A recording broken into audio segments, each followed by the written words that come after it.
Hi mga kaamiga, kaamigo, ang aking lulutuin ngayon ay isdang tambakol parang may sabaw. Sinabawan siya with malunggay. Ito yung pinakarekado niya, simple lang. Tanlad, luya, sibuyas at kamatis. Tapos ito yung isda, tambakol. Tapos nagpakulo na ako ng tubig. Kasi mas maganda siya ilagay yung rekadong una pag kulong-kulo na yung tubig. Ilagay ko muna yung tanlad.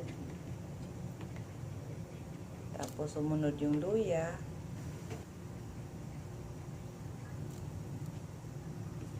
Tapos tatakpan para kakatas yung kanyang tanlad.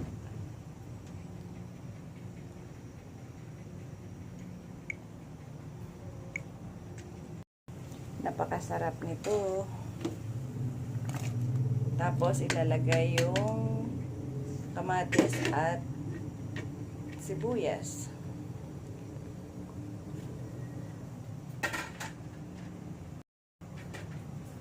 Tapos saka susunod yung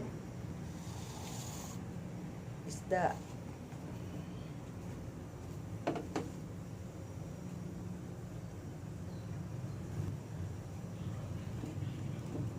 Napaka-healthy ulam. Mga Bisaya lang yung nakarelate nito, katulad ko. Tsaka mga Bisaya lang din yung mahilig magluto ng ganito. Tinulang isda. Sa amin kasi tawag nito ay tinulang isda.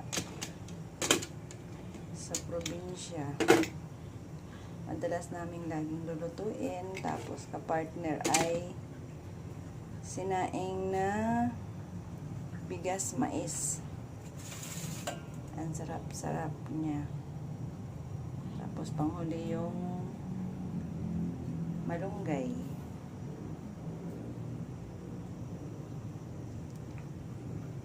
Kaya kayo magluto na kayo ng ganito. Tamang-tama to sa mga nagda-diet o kaya may mga